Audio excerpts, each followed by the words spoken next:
Bem-vindos ao nosso Falando Nisso de hoje, nesse canal YouTube, com desejo em cena sobre Sandman, de Neil Gaiman.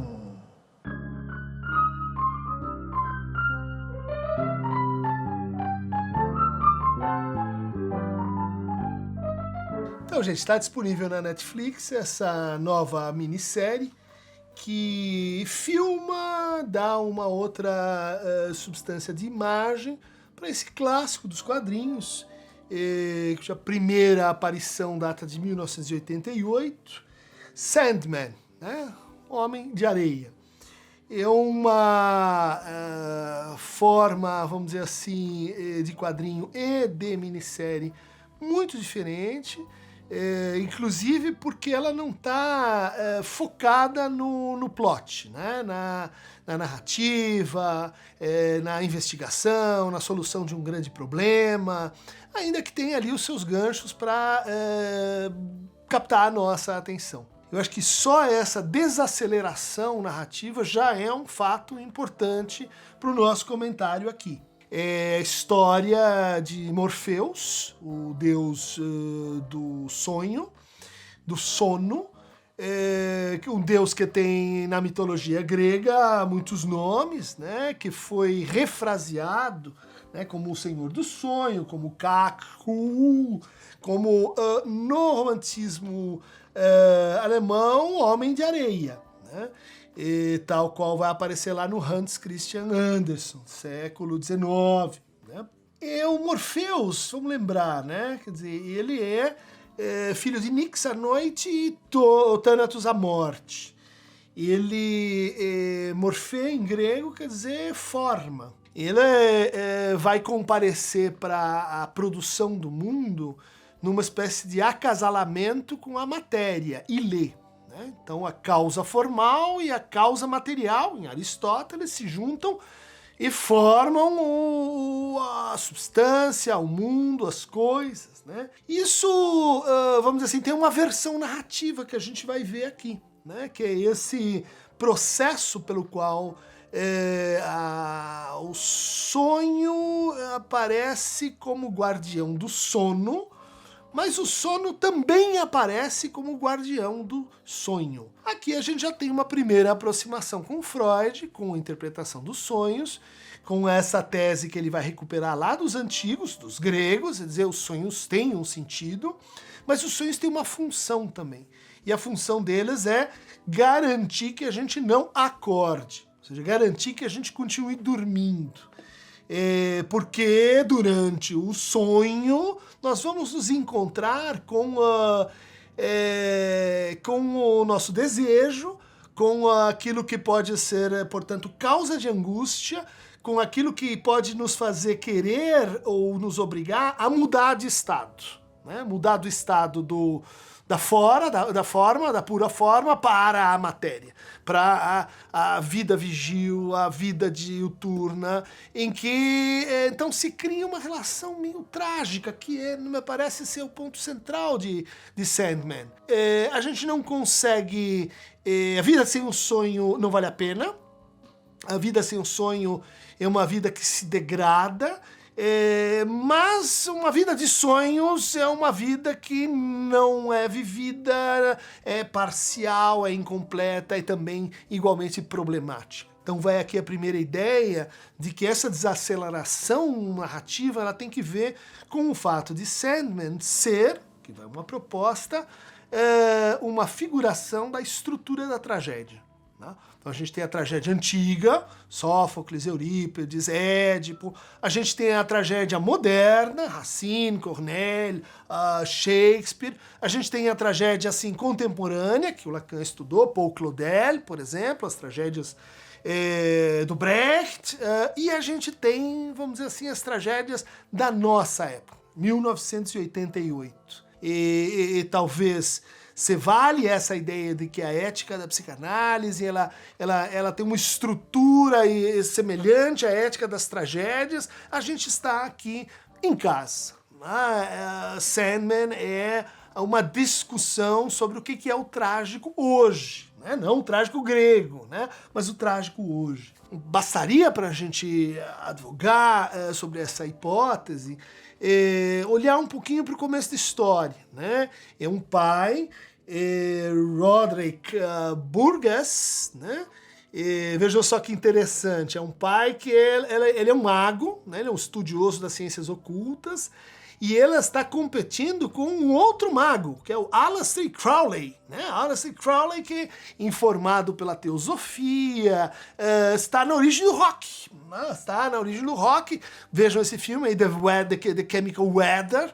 Está na origem de tudo que há de psicodélico, a gente já comentou isso aqui nesse canal. Então o Roderick Burgess é a antimatéria do Aleister Crowley, né? Ele é o antipsicodélico, ele é aquele que tem um uso dos poderes mágicos com o objetivo de confrontação de uma espécie assim de lei, né? Vamos chamar esse primeiro nome dessa lei de destino. Ele tem um filho, chama-se Randall, e o filho vai para a Primeira Guerra Mundial e morre na famosa Batalha de Galípoli, entre os ingleses e os turcos, né?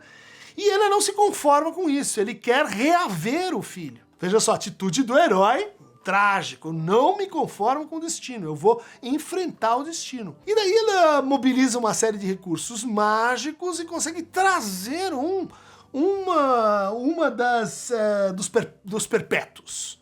Um dos endless, dos seres que não tem fim, os seres que são responsáveis pela coesão do universo. Olha lá a ideia de matéria e forma, mas também de telos, de finalidade e de causa, né? De causa eficiente. Tudo aí se reunindo nessa invocação, ele traz, mas ele queria trazer a morte, né? Uma das perpétuas. E ele acaba trazendo, por engano, aprisionando o sonho, the dream, né? E mantém esse... que é um homem, assim, garboso, com um aspecto meio triste, meio errante, com aquele casaco meio de couro, um pouco Matrix, né? E que fica ali nu durante 100 anos, né? Esperando para sair, para se libertar daquele poço, onde ele está preso, né, a partir de um pentateuco ali, que é uma risca no solo muito usada desde Paracelso, desde os ocultistas, né, de Agripa, como uma espécie assim de círculo mágico. Andando pela Turquia, pela Armênia, pela Geórgia, onde a gente teve, dá para ver os meninos derviches, né, que você coloca um círculo em torno deles e elas ficam assim, eles não conseguem sair daquele círculo. Depois desse tempo todo, ele então se liberta, né, um pouco por um acaso, uma cadeira de rodas abre o círculo, ele volta para o seu reino, e obviamente o reino dos sonhos tem um castelo, né? São os nossos castelos de sonhos, os castelos que nós construímos nos nossos sonhos. Pensem um pouco sobre isso, né? Nós não construímos elefantes, nós não construímos condomínios, nós não construímos canais de YouTube, nós construímos castelos. Castelos, eu acho que tem essa ideia do reino, mas é também a ideia de morada, onde a gente vai para estar, né? Não para passar, não para usar, mas para estar. Né? Onde o eu seria assim senhor em sua própria morada, mas ali justamente o que acontece? Ele não é mais si mesmo, ele não se governa, ele está num outro domínio, ele está num outro reinado. Vamos observar que esse confronto, né, então ele sai dessa situação de aprisionamento e vai em busca dos 3 elementos mágicos, né, o seu elmo, que é uma citação da primeira versão de Sandman, um herói da DC Comics, que é inspirado na Primeira Guerra Mundial, onde o ser humano, enfim, inventou essa coisa chamada, né, os gases tóxicos, o gás mostarda, né, na campanha do Somme, na campanha da Bélgica. Então se jogava um ácido clorídrico, se não me engano, e isso matava muitas pessoas. Que é o elmo do sonho? Ele é uma máscara, né, que permite você resistir aos gases tóxicos. Olha só, por que desse símbolo, né? O que é a Primeira Guerra Mundial, se não o fim de uma maneira da gente lidar com o conflito, pessoalizando, com a arte cavalheiresca, com a cavalaria, mas a desumanização da violência. Mas o tanque, mais o avião, mais o uso da tecnologia que permite você não ver mais a face do outro. Né? Aquele outro que se torna uma figura opaca, grotesca, que parece um louva-a-Deus gigante, que não é mais propriamente humano. É essa a citação que faz a gente pensar que Sandman é uma epopeia trágica sobre a perda progressiva da nossa capacidade de sonhar. Não era isso que os surrealistas estavam dizendo também nesse mesmo momento? Né? Nós precisamos de uma revolução que reinstaure a nossa capacidade de formular novas linguagens, novas imagens, novas figurações do desejo. Por quê? Porque nossa linguagem está degradada, ela já está parasitada, ela já está desumanizada, inclusive pela tecnologia, a ponto de que nós não nos reconhecemos mais. E nós estamos nos orientando para um mundo que é soberanamente vígil, ou seja, o que importa é acordar. Né? O que importa é a atenção, nunca para, nunca desliga, porque o que importa é a produção, é para onde você vai, é a transformação, e não de onde você vem e onde você está. Então essa é uma ideia crucial, vai aparecer nas outras vanguardas, né? A degradação da nossa capacidade de sonhar. Não é por outro motivo que Leni Riefenstahl, essa cineasta do nazismo, que filmou as grandes demonstrações em Nuremberg, vai tocar e retocar nesse ponto que é a Alemanha, a corda, o despertar de uma nação. Porque esse despertar é o despertar de um sono para outro sono. Né? De um sono dormindo para um sonhar que é uma espécie de existência zumbi, uma existência sem sentido, uma existência servil. Como a gente vai, agora está saindo uma reedição de Os Sonhos do Terceiro Reich, da Charlotte Berhardt. Eu fiz a apresentação, editora Fósforo, quem quiser vai lá e confere esse momento, né? Ela compilou 300 sonhos, mais de 300 sonhos, mas 300 pessoas que falaram dos seus sonhos enquanto o Terceiro Reich estava se formando. Ou seja, antes das câmaras de gás, antes do gás mostarda, depois do gás mostarda, mas depois, antes das deportações, as pessoas começavam a sonhar com isso, como se antecipando um futuro trágico, um futuro que estava sendo ali anunciado, mas que não conseguia ser revertido. Por quê? Porque há um problema que está tocado aqui em Sandman, que é a conexão entre o sonho e o acordar.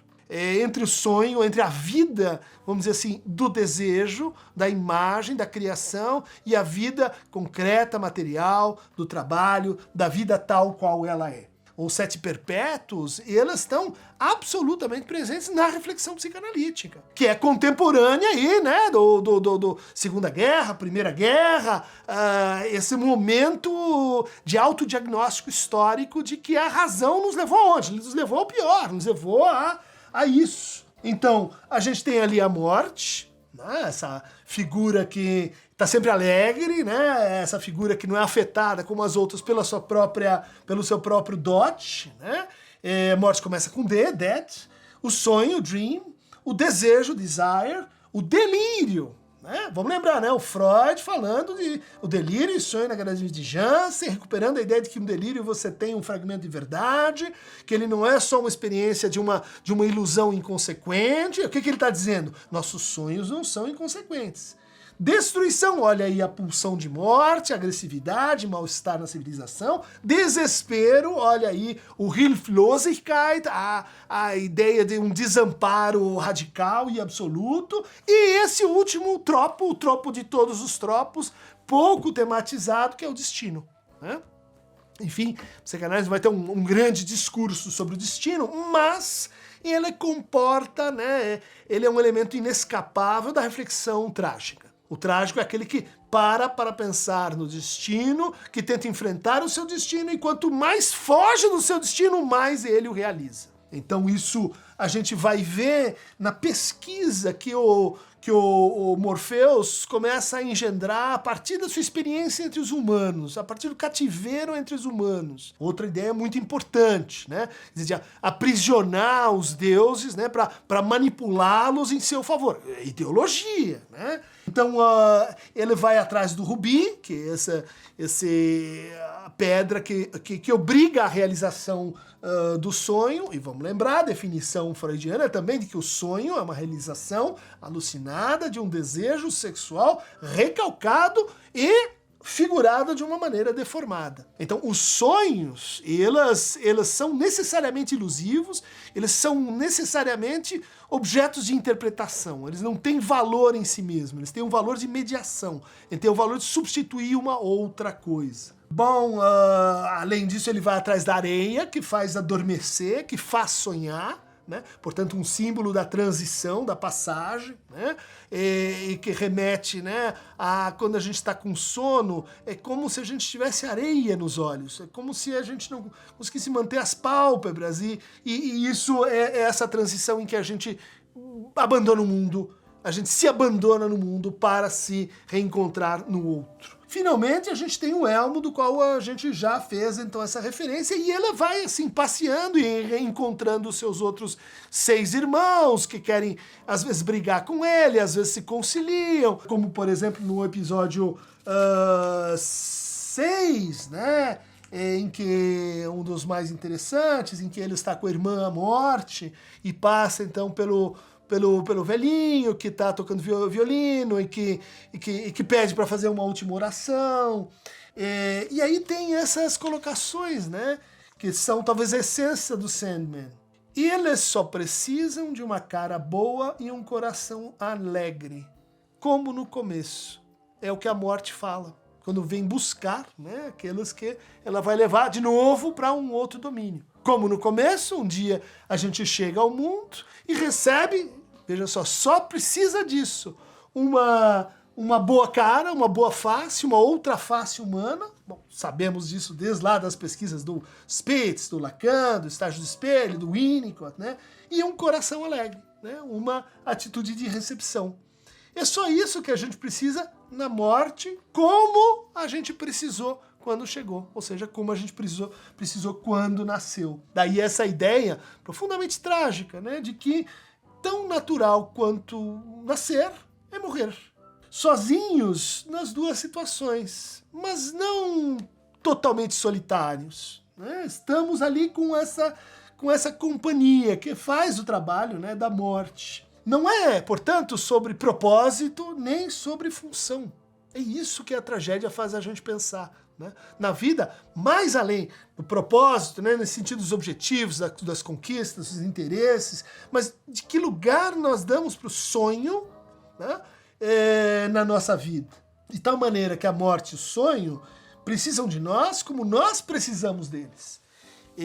Ou seja, são figuras míticas, são figuras formais, a gente pode dizer assim, elas não existem, elas são fabulações humanas, são ilusões, mas o que está sendo dito aqui, nesse percurso trágico, é que nossas ilusões elas vão adquirindo consistência. Assim como os nossos deuses, eles podem existir a partir das nossas crenças, das nossas suposições, das nossas práticas, como dizia Pascal. A crença não é um sentimento que você tem, uma convicção de que A ou B existe ou não existe. A crença é o que você faz. Então, se você monta a árvore de Natal, se você dá o coelhinho da Páscoa, se você vai ao cemitério quando alguém querido se vai, você acredita.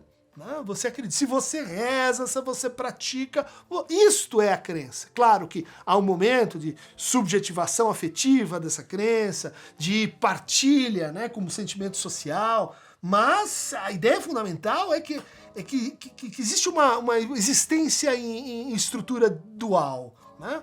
Uma existência em estrutura dupla. Por exemplo, no episódio 5, é uma reflexão sobre o que acontece quando a gente, assim, sem mediação, realiza desejos, né? Então você vai lá, o Rubi, e obriga as pessoas a viverem aquilo que elas querem. Isso a gente vê todo dia no consultório, né? As pessoas se embananando porque elas estão obcecadas tanto com uma coisa que elas pensam, sabem, acham que querem, que quando acontece é o maior horror. que quando acontece a pessoa não reconhece, que quando acontece já virou outra, que assim, o pior destino é essa realização, vamos dizer assim, sem mediação, literal, né, direta, como se os nossos desejos fossem figurados no sonho, mas não deformadamente. Como se a gente pudesse ter acesso assim à verdade diretamente. Então aplica a verdade, você está obrigado a viver a verdade dos seus sonhos. O que vai acontecer é barbárie.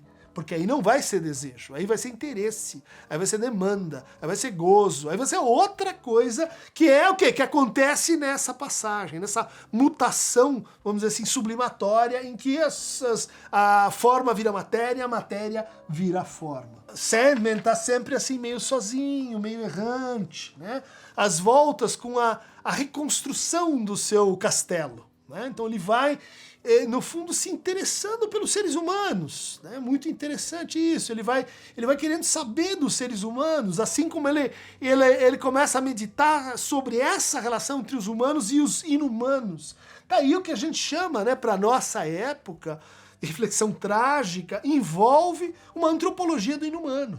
Envolve a gente pensar o monstro, envolve a gente pensar o estrangeiro, envolve a gente pensar aquele que não tem nome, envolve a gente pensar aquela sexualidade que não cabe, que não tem nome, que é não inteligível para nós, mas que está sendo sonhada e criada em algum nível. Essa recuperação, quer dizer, é a recuperação do sonhar. Olha só como no nosso momento político isso é fundamental, né? O que acontece quando o castelo do sonhar, ele vira assim obras, ele vira realizações, ele vira números, ele vira assim uma boa administração do mundo tal qual ele vira, vamos dizer assim, uma espécie de hiperrealismo. Onde a gente vai dar? A gente vai dar num castelo de sonhos, começa a desabar e uma existência na qual a gente não quer viver. Então ele sai do universo dos sonhos e volta para o universo dos humanos. Qual que é a passagem disso? Ele convoca as parcas, as três moiras, né? Uma que estende o fio do destino, a outra que desenrola o fio e a terceira, Aracne, né? Que corta, né? Que interrompe o destino. Então as três graças vão aparecer lá também no Shakespeare, do Lady Macbeth, né? Elas respondem uma pergunta, né, que você faz. Onde está o rubi? Quem pegou o elmo? Mas elas respondem enigmaticamente. E é isso que é importante, né? Característica fundamental dos sonhos, a pesquisa do Sandman. É o enigma, é o oráculo. Você tem que ter o trabalho de decifrar seu sonho. Ele não vem em fast food, ele não vem assim no Disque Pizza, ele não é entregue pelo outro. Quando isso acontece, você deixou de sonhar. Quem está sonhando por você, quem está empreitando seu sonho é outra pessoa, ou pior. Então a gente tem aí uma série de refraseamentos importantes que eu queria percorrer com vocês para mostrar como nós estamos aí numa versão ultra contemporânea, uma versão presente, né, das nossas questões em formato, em estrutura trágica. Né? Isso que é mais importante. Não é o conteúdo, não é o assunto, mas é a maneira como ele é disposto, né, na construção de personagens. No fundo, é um filme sobre um personagem, sobre o Morpheus. Né? E ele, nessa pesquisa que é capaz que não dê em nada. Mas, né, vamos lembrar, né, ele tem um auxiliar, é o Corvo. Né? No começo era Jessamine, depois ela é fulminada, daí vem o Matthew. Né? Bom, quem que pôs forma escrita para esse mito oral do Homem de Areia? Né? O primeiro a fazer isso foi Hans Christian Andersen, 1805, 1875. Tá? Bom, nesse período a gente vai ter também a aparição, por exemplo, da figura do Corvo no famoso poema de Edgar Allan Poe, The Raven, 1845. Né? E diz lá na tradução do Fernando Pessoa: e o corvo na noite infinita está ainda, no alvo busto de Atena, que há por sobre os meus umbrais, Seu olhar tem a medonha cor de um demônio que sonha. Olha lá, Edgar Allan Poe falando do Raven como um demônio que sonha. E a luz lança-lhe a tristonha sombra no chão, e a mais. Libertar-se-á nunca mais. Nevermore, nevermore, nevermore. Ou seja, essa brincadeira entre o som que o corvo faz, né, e esse destino trágico para um homem que perdeu sua amante, sua amada, né? Ele está nesse momento, que é o momento do pai do Randall, que quer o seu filho de volta, e diz, né, nevermore, o corvo, né, que tem a medonha cor de um demônio que sonha. O que são os demônios? Né? Os demônios são anjos caídos, exatamente como Morfeus. Como Lúcifer, por exemplo, na tradição da Bíblia, ou judaica. Os demônios, deimos, né, são aqueles que falam através de nós, em nós, nos nossos ombros. Né? Mas aqui eles aparecem com um olhar medonho daquele que sonha. E de fato, a trajetória de Morfeus é indissociável desse pequeno animal que existe no mundo real.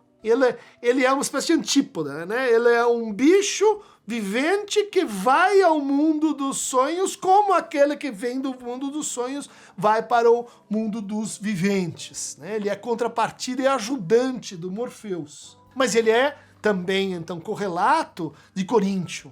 Só podia chamar Coríntio, né? Não podia chamar Palmeiros. Coríntia é o pesadelo máximo, né? Que tem uma função muito importante, inclusive, nas versões desse mito contemporâneo, que é o seguinte: ele se apossa dos olhos do outro. Ele não consegue ver por si.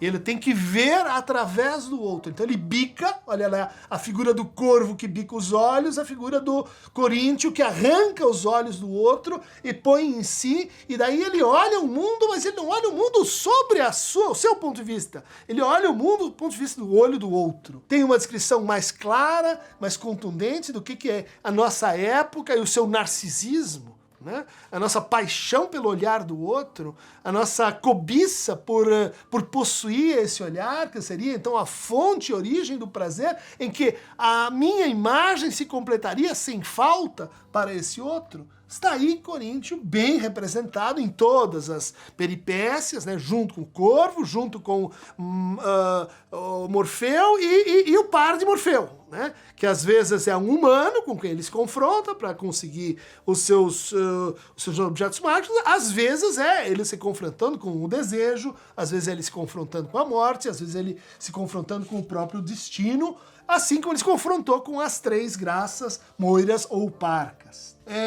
Mas, vamos lembrar, né, o que estava acontecendo em 1987, 1988, né, reescrevendo um comics aí dos anos 40, 30, né, que filme estava nas paradas de sucesso. Eu vi... chorei com o impacto de Wim Wenders em Asas do Desejo. Tá? Asas do Desejo, o que é? Um trabalho que mostra dois anjos, né? Der Himmel über Berlin, né? Que fazem a sua função de acompanhar as pessoas, né? Naquela tarefa, às vezes, de acompanhar um suicida, né? Naquela tarefa de acompanhar uma pessoa nos seus momentos finais, com aquela ataraxia, com aquela apatia própria da relação dos deuses com os homens. Quer dizer, com os seres humanos, o que isso me diz? O que isso pode me afetar? Bom, Asas do Desejo, né? É um filme em que um desses anjos, Peter Falk, eu acho que é o ator, ele se apaixona por uma mulher, por uma moça de circo. E quando isso acontece, né, tem um efeito que a gente vai ter em Sandman também, que é a passagem do escuro, do gótico, da penumbra, do Batman para o colorido. que é uma maneira de representar esses dois mundos e como eles podem se fundir. Forma e matéria e a cor. A cor é um predicado transiente, é um predicado que talvez permita estar nos dois mundos. Quando a gente estudou os sonhos dos brasileiros durante a Covid, particularmente no início, quando a gente estava amedrontado pela chegada de um vírus indeterminado, que não se sabia qual era a transmissão, nossos pacientes e os brasileiros em geral sonhavam e sonhavam muito. E o que eles diziam dos sonhos? Que eram sonhos compridos, que davam muito trabalho para produzir e que eram invariavelmente sonhos coloridos. Sonhos repletos de cores como eles nunca tinham visto, vermelhos, azuis, com uma sensação que, veja só, quando há esse traço de hipernitidez, você acorda e diz, ele era um sonho mais real que outros sonhos. Ele era um sonho realístico. Bom, é exatamente isso que acontece quando a realidade nos comprime, e foi isso que aconteceu, e é isso que acontece nas sucessivas histórias de Sandman, e nós somos levados, então, para uma espécie de aventura dupla do outro lado do mundo. Mas, vamos voltar um pouco a 1815, quando um escritor alemão chamado E.T.A. Hoffmann publicou um pequeno conto numa coletânea conhecida como Noturno, né? Um conto chamado O Homem de Areia. Tá? O Homem de Areia do Hoffmann era um conto em que você tem um pai e um amigo do pai que estão fazendo experiências alquímicas e uma criança que quer descobrir o que acontece naquele quarto secreto, e daí ele entra naquele quarto e é descoberto, e daí o auxiliar do pai diz assim, eu vou arrancar seus olhos, eu vou levar seus olhos embora. E isso combina-se com o dito da mãe, de que é hora de dormir, se você não for dormir, o homem de areia vai vir.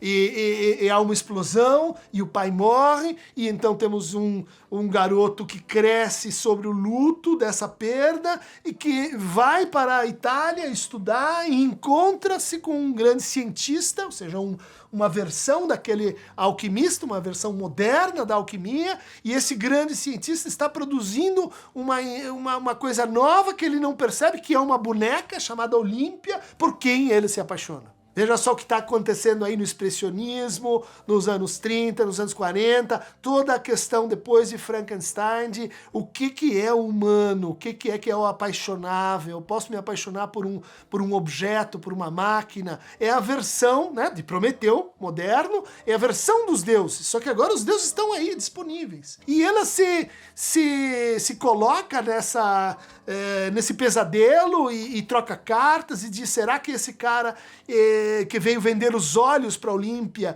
é o mesmo que estava na morte do meu pai? Será que eu estou me revivendo uma cena infantil? Como Freud diria, os sonhos revivem realizações alucinadas, desejos sexuais infantis que voltam e são figurados. O que acontece? O nosso protagonista, ele entra num delírio, e ele entra num delírio de que aquilo tudo é parte de um destino que ele não consegue alcançar, que é maior que ele, mas que o Coppelius vai roubar os olhos dele de novo, ele vai ser destruído, olha os perpétuos aí, né? O desejo, a morte, o destino, o desamparo, o delírio, e no final ele acaba se jogando do alto de uma torre, meio que sem que a gente saiba se era verdade ou não era verdade. Bom, O Homem de Areia, 1815, é comentado por Freud num texto clássico de 1919 chamado Unheimlich, que a gente já fez também a introdução para a coleção das obras incompletas pela Autêntica. E ali o Freud vai dizer, olha, mas o Homem de Areia é uma figuração da castração. A castração como fantasia animista infantil, como fantasia narcisista, como algo que, vamos dizer assim, remanesce uma angústia que não teria sido bem elaborada ou transposta. Mas, ao final do seu ensaio, Freud diz assim, não, mas que nos autoriza a dizer que a morte é para todos e que a morte será sempre um destino humano incontornável? Freud faz essa pergunta no âmbito da ciência, não assim da vida após a morte, não, da possibilidade de que a morte será talvez enfrentada, vencida, não sei. Mas o que Freud está fazendo ali? A velha questão trágica de desafiar a morte, desafiar o desejo, desafiar o destino, desafiar o desamparo, desafiar os perpétuos. Nós que não somos perpétuos. Sandman é uma saga que revive da forma, da estrutura, né, para a nossa experiência trágica, nossa experiência de desumanização, mas de o que fazer com sonhos numa época sem sonhos. Né? Numa época em que os castelos de sonhos estão se degradando, né? Em que os sonhos elas são, vamos dizer assim, empurrados para fora da política, que eles são empurrados para fora da vida das pessoas, que eles são, vamos dizer assim, essa reflexão de Morpheus, né? Elas, para quê? Que nível de existência a gente tem quando a gente se entende como seres sonhantes? E o sonho tem que ver com criação de futuros, o sonho tem que ver com essa discussão de enfrentamento de destino, mas também com a falta fundamental, mas também com a estrutura humana que se mostra na tragédia. E aqui eu encerro meu comentário citando Lacan, Seminário 7, 1959, onde ele vai dizer o seguinte, comentando Antígona, a tragédia lá do Sófocles. Crionte vem ilustrar aí uma função que demonstramos quanto à estrutura da ética trágica, que é a da psicanálise. Vou repetir. A estrutura da ética trágica, que é a da psicanálise. Ele quer o bem. Né? Faz parte, né, dessa estrutura alguém que quer o bem. Como o John, esse filho do Roderick, que tem o Rubi e que de repente prende as pessoas numa lanchonete e obriga as pessoas à verdade, a toda a verdade. Então agora vamos realizar os sonhos. O que acontece é barbárie, todo mundo se mata ao literalizar, né, ao objetivar o desejo dessa maneira. Né? O que afinal é o seu papel? O chefe é aquele que conduz a comunidade, ele está aí para o bem de todos. Qual é a sua falta? Aristóteles nos diz, com um termo que ele promove como essencial do móvel da ação trágica, a amartia. Né? Quer dizer, tem algo de não saber, né? De lacuna no saber, que faz com que a experiência humana e a experiência do sonho apareça nesse lugar em que a gente se pergunta, eu tenho todo o saber necessário para suportar, criar e levar à frente minha existência? Não tenho. O trágico é esse, você tem que decidir, você tem que escolher, você tem que tomar caminhos sem saber. Temos alguma dificuldade em traduzi-lo, amartia. Erro, infletindo na direção ética, erro de julgamento, assim interpretamos. Talvez não seja tão simples. Talvez não seja tão simples, como vocês estão vendo, acompanhar a meditação que a gente tem, e essa é a forma, né? Uma das maneiras de falar da forma de Sandman, nessa reedição. Uma meditação sobre o sonho, sobre o desejo, sobre a existência, em tempos de destruição de sonhos. Para os colecionadores, aqui a gente tem os primeiros números de Sandman, edições originais, onde vocês podem ver assim o trabalho, né, qualificado, diferencial da pena, né, aqui gráfica. E é uma revista que subverteu completamente o padrão de relação entre aquele que é o leitor acostumado com narrativas de ação e de repente você tem um ponto fora da curva, que é uma narrativa de personagem, né? Onde o aprofundamento do personagem a cada episódio leva você a uma interiorização, leva você a uma espécie de viagem interna a si mesmo. Né? Esse efeito de introspecção, ele é fundamental para a gente entender por que tantas pessoas são absolutamente fascinadas com o Sandman, né? E vejam só como ele trabalha com muitas citações, com muito trabalho assim, intermitologias, interdiscursos, referências múltiplas, mas todas um tanto assim soturnas. Olha as capas, né? Podia ser uma capa de Hieronymus Bosch, aqui tem o Corvo. Podia ser uma capa de Goya, podia ser uma capa de Tintoretto, podia ser uma capa, vamos dizer assim, macabra ou gótica, né? Contos na Taverna, podia ser uma capa que fala do nosso lado obscuro. Por isso a gente vai dizer, né? Aqueronta movebo. Aqueronta.